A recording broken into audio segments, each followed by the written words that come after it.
TDP అధినేత చంద్రబాబు తీరుపై మండిపడ్డారు మాజీ మంత్రి అప్పల సూర్యనారాయణ. శ్రీకాకుళం అభ్యర్థిని తక్షణమే మార్చాలని డిమాండ్ చేశారు. టీడీపీ కోసం అహర్నిశలు కష్టపడినోళ్లకు టికెట్లు కేటాయించకపోవడం దారుణమన్నారు. క్రమశిక్షణతో పనిచేసిన లక్ష్మీదేవికి టికెట్ కేటాయించాలన్నారు. లేదంటే స్వతంత్ర అభ్యర్థిగా బరిలో నిలుపుతామని హెచ్చరించారు అప్పల సూర్యనారాయణ. క్రమశిక్షణతో ఉన్నటువంటి వాళ్ళంతా ఒక వర్గం అయిపోయారు.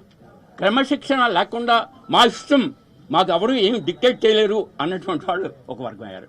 ఇది చాలా ప్రమాదకరం అన్నటువంటి విషయం కూడా నేను తెలియజెప్పడం జరిగింది. అటువంటి సందర్భంలో ఈవేళ అటువంటి గ్రూప్కి నాయకత్వం వహించినటువంటి ఆయనకి ఈవేళ టికెట్ ఇవ్వడం సంప్రదించకపోవడం వల్ల ఈవేళ ఏం చేయాలో నాకు అర్థం కావడం లేదు. ఎందుకు అర్థం కావడం లేదంటే నేనేం సమాధానం చెప్తాను.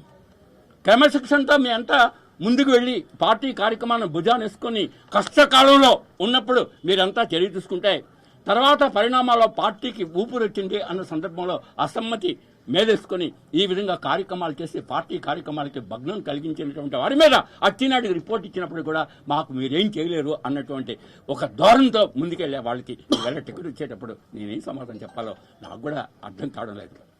అటువంటి పరిస్థితుల్లో నేను ఒకటే చెప్తున్నాను, ఈ యొక్క ఆవేళ నేను చెప్పినట్టుగా అందరూ కలిసికట్టుగా పనిచేసుకుంటే ఈవేళ ఇటువంటి ప్రతిబంధకం పార్టీలో వచ్చేది కాదు.